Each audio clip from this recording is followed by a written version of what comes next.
रीवा जिले का न्यायालय आज से अपने नए भवन में शिफ्ट हो गया है। लंबे समय से प्रतीक्षित यह दिन अधिवक्ताओं और आम जनता दोनों के लिए उत्सुकता का विषय था, लेकिन नए भवन की शुरुआत से पहले ही अधिवक्ताओं की नाराजगी खुलकर सामने आ गई। अधिवक्ताओं का कहना है कि प्रशासन और जिम्मेदार अधिकारियों ने न्यायालय को आधी अधूरी तैयारियों के बीच जल्दबाजी में शिफ्ट कर दिया, जिससे वे गंभीर परेशानियों से जूझने को मजबूर हो गए हैं। अधिवक्ताओं ने सबसे पहले जिस समस्या की ओर इशारा किया वह है चैम्बर का अभाव। उनका कहना है कि वर्षों से उनके लिए चैम्बर की मांग की जा रही थी, लेकिन नए भवन में न तो चैम्बर बनाए गए और न ही उनका आवंटन हुआ है। इसी वजह से अधिवक्ता अपने दस्तावेजों को व्यवस्थित नहीं कर पा रहे हैं और न ही मुवक्किलों से सुरक्षित व सहज माहौल में बातचीत कर पा रहे हैं। अधिवक्ताओं का आरोप है कि ऐसी स्थिति में न्यायिक कार्यों की गति और गुणवत्ता दोनों प्रभावित होंगी। इसके साथ ही पानी जैसी मूलभूत सुविधा तक का अभाव अधिवक्ताओं के आक्रोश का कारण बना। उन्होंने बताया कि परिसर में न तो पीने की पानी की समुचित व्यवस्था की गई है और न ही बैठने की पर्याप्त व्यवस्था है। कई जगहों पर बिजली की लाइनें अधूरी हैं, शौचालयों की स्थिति भी ठीक नहीं है और सफाई व्यवस्था संतोषजनक नहीं है। अधिवक्ताओं ने इस बात पर भी नाराजगी जताई कि इतने बड़े और महत्वपूर्ण स्थानांतरण से पहले एसोसिएशन को विश्वास में नहीं लिया गया और न ही उनकी राय पूछी गई। उनका कहना है कि यदि न्यायिक व्यवस्था से जुड़े सबसे बड़े हितधारक अधिवक्ता ही असुविधा में रहेंगे तो इससे न्याय की प्रक्रिया भी बाधित होगी और आम जनता को समय पर न्याय नहीं मिल पाएगा।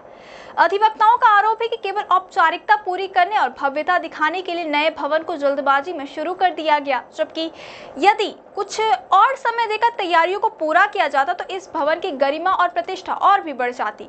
उन्होंने यह भी चेतावनी दी कि यदि जल्द ही चैम्बर का आवंटन नहीं किया गया और मूलभूत सुविधाओं को ठीक नहीं किया गया तो वे आंदोलन करने और विरोध दर्ज कराने के लिए बाध्य होंगे।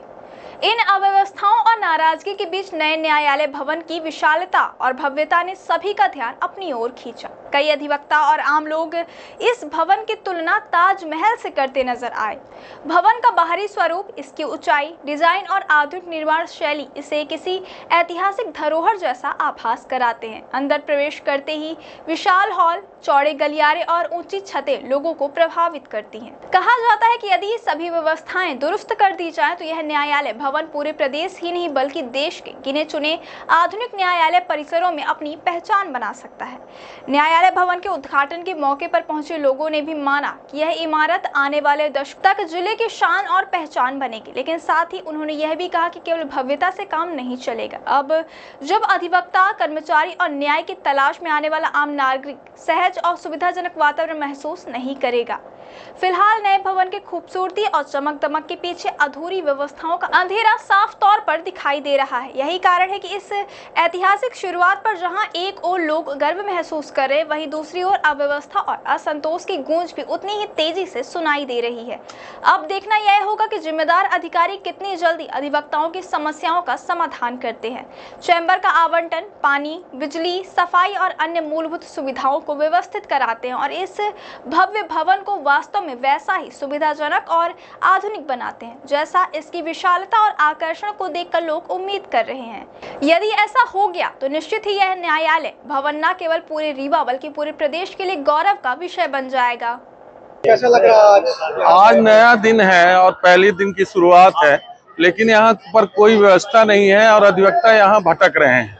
कोई बैठने की व्यवस्था नहीं है, कोई सुचारू रूप से कार्य नहीं चल रहा है। न्यायालय अपनी जगह है, न्यायालय की वो ठीक है कि वो बैठ गए हैं, लेकिन अधिवक्ताओं को जो कि न्यायालय के सभी कार्यों में भाग लेते हैं, तो न्यायालय में कहीं भी बैठने की व्यवस्था नहीं है। सब देख रहे हैं, आप लोग खड़े हैं। इसमें हमारे अधिवक्ता संघ और स्टेट बार काउंसिल के जो सदस्यगण हैं उनका कहीं पता नहीं है और उन्होंने कोई भी अधिवक्ताओं के हित के लिए कार्य अभी तक नहीं किया नए भवन में। और कायदे से इसके पूरी तरह से जिम्मेदार हमारे नेतागण हैं जो चुने हुए हैं, लेकिन आज यहाँ नहीं दिखाई दे रहे हैं और पूरी तरह से अव्यवस्था है। यहाँ क्लाइंट भी आ रहे हैं, न पानी की व्यवस्था है, न कहीं बैठने की व्यवस्था है। हम लोग कहाँ पर बैठे ये भी निश्चित नहीं है। ये सब चीज की व्यवस्था हो के फिर से न्यायालय शिफ्ट करना था, लेकिन अब न्यायालय शिफ्ट हो गई तो हमारे अधिवक्ता संघ के जो मुखिया हैं और जो स्टेट बार काउंसिल के सदस्यगण हैं उन लोगों को इसमें ध्यान देना चाहिए और वो अभी तक विशेष तौर पर ध्यान नहीं दिए हैं। उनसे गुजारिश भी है आपके माध्यम से कि 6 तारीख से जब नियमित कोर्ट लगे तो कम से कम लोगों के बैठने की व्यवस्था और पक्षकारों की बैठने की व्यवस्था और अन्य लोगों के भी कार्य के लिए करें। क्या पहले से वो लिस्ट भी बनाई गई थी? क्या लिस्ट बनी है, लेकिन अभी उनके पास है या क्या है, लेकिन अधिवक्ताओं को कोई भी लिस्ट के संबंध में जानकारी नहीं है। ना बैठने की व्यवस्था है, ना टेबल कुर्सी की व्यवस्था है, ना चेम्बर का भी अलॉट अभी हम लोगों को कुछ भी नहीं मिला है। केवल ये कहा गया है कि आप लोगों के किसी भी मामले में वारंट नहीं होगा, अन्य कार्रवाइयां नहीं होंगी, लेकिन जब पक्षकार आते हैं और हम लोग न्याय दिलाने के लिए उनके पास रहते हैं, तो वो भी अब कहाँ जाएं, हम लोग कहाँ उनको लेकर बैठे, और बिना बैठक व्यवस्था के सुचारू रूप से न्यायालय का कार्य नहीं हो पाएगा। जज वगैरह, न्यायाधीश वगैरह सभी आ गए हैं क्या? हाँ, लगभग सभी जजेस साहब लोग आ गए हैं और वो लोग अपना कार्य कर रहे हैं, लेकिन कोर्ट का कार्य ऐसा होता है कि बिना अधिवक्ता के माध्यम से नहीं हो सकता। ऐसी परिस्थिति में जब तक अधिवक्ता का ही निश्चित नहीं रहेगा तो न्याय व्यवस्था में कैसे भाग ले सकते हैं। नाम बता दीजिए। अनूप प्रताप सिंह, एडवोकेट। नए न्यायालय भवन में अधिवक्ता सभी लोग शिफ्ट हो रहे हैं, क्या व्यवस्था है, क्या कमियां अभी हैं? बहुत कोई कमी तो है ही नहीं, इतनी अच्छी व्यवस्था है कि हम लोग बाग हैं। रीवा न्यायालय में कुछ अधिवक्ता अभी भी बता रहे हैं कि वहाँ हम लोगों के चैम्बर अलॉट नहीं हुए हैं। अब इसका बेहतर जवाब राजेंद्र पांडे और स्टेट बार के सदस्य दे सकते हैं। पानी की व्यवस्था नहीं है। पानी की व्यवस्था बहुत अच्छी व्यवस्था है। कोई अगर पानी पीने नहीं जाएगा नल के पास तो नल थोड़ी आएगा पानी पिलाने। अधिवक्ता खुश है, बहुत अच्छा चैम्बर बहुत अच्छा। अधिवक्ता इतना खुश हैं तो आप यहाँ से उस कोने तक नजारा देख सकते हैं। लोग इतना ग्लैड हैं, पूरा एंजॉय कर रहे हैं। मध्य प्रदेश में इतना बड़ा नहीं है जितना बड़ा रीवा में है। रीवा में हर काम अच्छा होता है और दूसरे जिलों से बेहतर हर में अव्वल है रीवा। अच्छा कार्य करने के लिए किसको श्रेय देंगे आप? अच्छा कार्य करने के लिए कोई अच्छा कार्य करेगा तब श्रेय देंगे। आप बता रहे काफी अच्छा ही कार्य हुआ है। अरे भाई, आज तो एंजॉय करने के लिए हम लोग आए हैं। अब काम आगे आप पूछेंगे तो हम बताएंगे कैसा काम का अनुभव क्या है। आज तो कोई काम हो ही नहीं रहा है। आज तो एंजॉय करने आए हैं, एंजॉय कर रहे हैं। कल से काम स्टार्ट होगा आपको? कल से छुट्टी है। अब जब खुलेगा तो काम शुरू होगा। उसमें जो खट्टा मीठा अनुभव होगा आपको हम बताएंगे, शेयर करेंगे आपसे। नए न्यायालय भवन में आप लोग शिफ्ट हुए हैं, क्या आज नए न्यायालय में पहला दिन है हम अधिवक्ताओं का, और निश्चित रूप से किसी नए घर में जब कोई प्रवेश करता है तो थोड़ा सा दिक्कतों का सामना करना पड़ता है।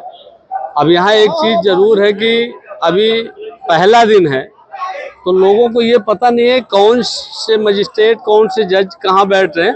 उन सब में आज व्यस्त है पूरा अधिवक्ता साथी हमारे जितने हैं, तो सब ढूंढ रहे हैं कहाँ कौन सी न्यायालय लग रही है। कुछ अव्यवस्थाएं हैं, जैसे पानी की व्यवस्था नहीं है ना। बैठने की अधिवक्ताओं की व्यवस्था अभी समुचित रूप से नहीं की गई है, बताया नहीं गया है कहाँ कौन बैठ रहा है, चैम्बर खुलवाए नहीं गए हैं। पहले दिन में परेशानी तो हो रही है। अभी क्या कैसा व्यवस्था है? जज वगैरह आ गए हैं? हाँ, जज मजिस्ट्रेट गण जो है तो सभी लोग अपने टाइम से आ गए हैं, सुनवाई कर रहे हैं। ये बताइए कि आप सभी बैठने की व्यवस्था नहीं है कि कुछ लोगों की है या नहीं? नहीं, अभी क्या है कि अभी वो प्रारंभिक तौर पर सूची तैयार करके चिपकाएंगे। अभी तक तो कोई सूची नहीं तैयार की गई है ना। सिस्टम बन जाएगा, 2-4 दिन में सब व्यवस्थित हो गए।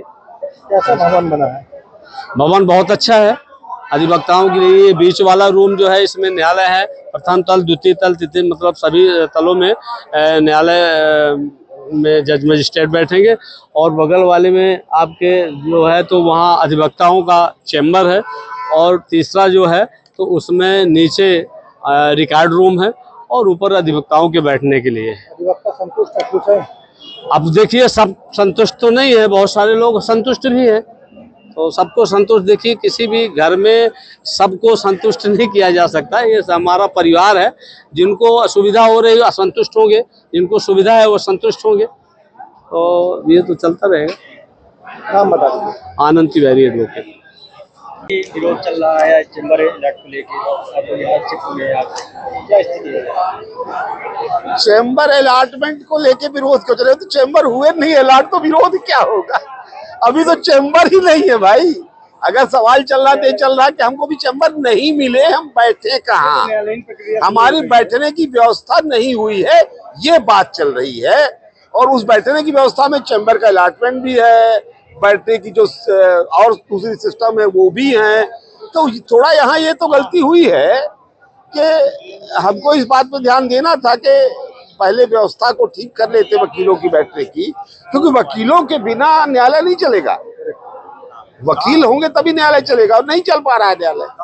तो वकीलों की बैठने की व्यवस्था करने के पहले जल्दबाजी में जो ये कोर्ट चालू करने का, यहाँ शिफ्ट करने का काम था, मुझे लगता था जल्दबाजी में ले लिया गया निर्णय है। और जो हमारे बाहर के नेता हैं उनने शायद इस पे ध्यान नहीं दिया या उनका ध्यान गया नहीं। ये सब बड़े पुराने मजे हुए खिलाड़ी हैं, मैं उनको किसी को दोषी नहीं बनाऊंगा, लेकिन लगता है कि वो ध्यान दे नहीं पाए कि ये गड़बड़ी हो जाएगी। नहीं तो वकील बेचारे इस तरह से घूम रहे हैं, कहीं बैठने की जगह नहीं है, कहीं कुछ नहीं है, अब कहाँ जाएं, अब कोर्ट तो आना ही है। तो ये कोई बड़ी चूक तो हो गई। न्यायालय तो आ चुका है। हाँ, अधिवक्ताओं के लिए क्या व्यवस्था की? नहीं, अधिवक्ताओं के लिए व्यवस्था है, अभी उधर वाले को में है, इधर भी है, लेकिन वो अभी सुचारू नहीं हुआ है, व्यवस्थित नहीं हुआ। कौन कहाँ बैठे, कहाँ जाए, हैंडओवर नहीं हुआ। तो बैठने के लिए हम घूम रहे हैं, जहाँ जगह मिली वहीं बैठ गए, जहाँ कुर्सी मिलती वहीं बैठ जाते, फिर चल देते पानी लेके। ये गलत हो रहा है, ये नहीं होना चाहिए था। हमारा पेशा बड़ा सम्मानित पेशा है, गौरव का पेशा है, इसको इस तरह से धूल में धूप में भटकना नहीं चाहिए था। मैं मानता हूं कि कहीं ना कहीं बहुत बड़ी चूक हुई है आज के दिन पर न्यायालय को प्रारंभ करके। यही 5 दिन बाद कोर्ट चालू हो जाती ना, 6-7 को छुट्टियां हैं 6 से, तब तक में बीच में सब व्यवस्था हो जाती। न पानी है, न बिजली कहीं आ रही है, सब बहुत समस्याएं है। थोड़ा सा चूक तो हुई है, चलिए हो सकता सुधर जाए, मान के ही चलते हैं। अधिवक्ता संघ के पूर्व ज्वाइंट सेक्रेटरी हूँ। आज न्यायालय पहला दिन शिफ्ट हुई है। न्यायालय को शिफ्ट करने से पहले ऐसी व्यवस्था बनाई जानी चाहिए कि आज न्यायालय शिफ्ट हो रहा है तो अधिवक्ता के साथ साथ पक्षकार भी आएगा, और पक्षकार के साथ एक पक्षकार, 4 पक्षकार हर चेम्बर में है। और यहाँ आने के बाद कोर्ट 11 बजे अपने टाइम में 10 बजे बैठ गई है, कोई व्यवस्था नहीं है, कोई अधिवक्ता संघ द्वारा लिस्ट जारी नहीं की गई है, और अधिवक्ता लिस्ट ना जारी करने के बावजूद भटक रहे हैं। पानी की कोई सुविधा, कोई प्रॉब्लम नहीं है, कौन न्यायालय में, किस न्यायालय में कहाँ बैठा है, कोई जानकारी किसी अधिवक्ता को नहीं है। कनिष्ठ अधिवक्ता के साथ वरिष्ठ अधिवक्ता, आज इतने वरिष्ठ है, कुछ अधिवक्ता 50 साल के, जाने में हाँफते हैं। यहाँ से बाहर से आए तो अभी एक अधिवक्ता की बीपी बढ़ी थी, न कोई पानी की व्यवस्था होती, कुछ हादसा होता, इसकी जिम्मेदार कौन है? व्यवस्था होनी चाहिए। फिर इसके बाद बैठनी व्यवस्था व्यवस्थित सुचारू रूप से चलानी चाहिए। जो 5 तारीख से छुट्टी है, कल 30 तारीख से 5, इसके बीच में पानी की व्यवस्था सुचारू रूप से व्यवस्था कराई जाए। हर न्यायालय के हर फ्लोर में पानी की व्यवस्था होनी चाहिए, और जल्द से जल्द अधिवक्ताओं की सूची जारी करे कि कहाँ किन अधिवक्ताओं को बैठना है। जी, आज चेंबर का आज यहाँ शिफ्ट हुआ है, क्या कैसा लगा? यहाँ हमारा आज नया दिन है। न्यायालयीन भवन जो नया बना था उसमें रीवा पुराने कोर्ट से आज नवीन न्यायालय कोर्ट में शिफ्ट हुआ है। पर यहाँ पे अधिवक्ताओं के लिए जितनी सुविधाएं होनी चाहिए वो सारी चीज़ें न्याय व्यवस्था के अंतर्गत पक्षकारों के लिए होनी चाहिए, नहीं की गई है। सिर्फ न्यायालय को शिफ्ट किया गया है, न्याय को शिफ्ट नहीं किया गया है। सबसे बड़ी चीज़ आती है कि जो अधिवक्ता संघ रीवा है उसमें चैम्बर आवंटन बना था, बार बिल्डिंग बनी हुई है जिसमें चैम्बर 296 बने हुए हैं, 750 सीटिंग था। डीजे महोदय का पत्र है, इस फाइल पे पूरे पत्र हैं, मैं दिखा सकता हूँ आपको। 750 की अनुमति दी गई थी, 750 से ज़्यादा यहाँ पे सीटिंग की गई हैं, 1000 लोगों से ज़्यादा, क्योंकि उसका एग्जैक्ट प्रमाण हमारे पास नहीं है, पर कुर्सी टेबल का वीडियो और 755 की रिकॉर्डिंग मेरे पास स्पष्ट रूप से है। मैं जो भी बातें कह रहा हूँ ऑथेंटिक बातें कह रहा हूँ। हमारा हाई कोर्ट का नियम है जिसमें 7/12/2017 में स्पष्ट किया गया था कि जो बिल्डिंग शासकीय मद से बनी है उसमें 100 रुपए वार्षिक भाटक से चैम्बर आवंटन किया जाएगा, पर हमारे राजेंद्र पांडे जी अध्यक्ष द्वारा बिना नोटिस के 2.5 लाख रुपए तक लिए गए हैं और 2.5 लाख की भी इसमें कई लोगों की रसीद लगी हुई है, वो भी मैं आपको ये दिखा सकता हूँ, उसका पत्र मैंने आपको दिया हुआ है। उसके अलावा हमारे डीजे महोदय ने भी स्पष्ट किया कि 2.5 लाख रुपए नहीं लिया जाएगा, जो 6,500 रुपए कुर्सी टेबल बेंच के लिए लिया जा रहा वह भी गलत है, उस पे भी कुल मिला के कार्रवाई नहीं की गई है। पूरी तरह से पूरी अनियमितताएं हैं। दूसरी बात सबसे बड़ी चीज एक आती है कि ये क्यों किया जा रहा है। यहाँ पे सिर्फ व्यक्तिगत लाभ कमाने के लिए और व्यक्तिगत हितों के लिए व्यक्तिगत जुड़े हुए व्यक्तियों को देने के लिए चैम्बर की लिस्ट बनाई गई है, जिसमें 2025 तक के अधिवक्ता हैं, जबकि आवंटन नीति में कहीं पे भी 2025 के अधिवक्ताओं के लिए जो इन्होंने ही बनाई है उसी का इन्होंने पालन नहीं किया है। अपने व्यक्तियों को देने के लिए ना वरीयता का क्रम है, ना पुराने बिल्डिंग में जिन्होंने सिलेंडर किया उनके लिए है, सारी चीजों को अनियमितता कर की है। अभी अनियमितता होने के कारण ये इसीलिए किसी भी लिस्ट को नहीं लगा रहे हैं, ना चैम्बर की लिस्ट को लगा रहे हैं, ना बेंच की लिस्ट को लगा रहे हैं। तो इससे आपको स्पष्ट है, पूरा आप देख सकते हैं यहाँ का नजारा कि पक्षकार जो आए हुए हैं तितर बितर घूम रहे हैं, कोई धूप में पड़ा हुआ है, कोई प्यासा यहाँ पे बिलक रहा है। कोई भी व्यवस्थाएं ऐसी नहीं है जिसको ये किया जाए। और यहाँ पे संघ का कोई पदाधिकारी इसी वजह से नहीं है क्योंकि उसे पता है कि इतने बड़े विरोध का सामना उसे करना पड़ेगा, इस वजह से वो यहाँ पे कोई पदाधिकारी नहीं है, क्योंकि आज उनकी सारी पोलें खुल चुकी हैं। चैम्बर नहीं मिला, पैसा वसूली भी की गई, पैसे चैम्बर देने को लेकर। यहाँ पे देखिए चैम्बर नहीं मिला है और पैसे की वसूली गलत ढंग से की गई है। दूसरी बात आती है जो कुर्सी टेबल भी लगा हुआ है वह भी 3 तरह का लगा हुआ है जिसकी कीमतें अलग अलग हैं। जब समरूपता के लिए कुर्सी टेबल लगाया गया तो वहां पे भी भिन्नता क्यों की गई है? तो मतलब सारी चीजें स्पष्ट हैं कि पूरी तरह से किस प्रकार से अंधकार में अधिवक्ताओं को रख के किया जा रहा है। नाम बता दीजिए। मेरा नाम विजय विक्रम सिंह है, मैं जिला अधिवक्ता संघ रीवा के ही एक अधिवक्ता के रूप में आपसे वार्ता कर रहा हूँ।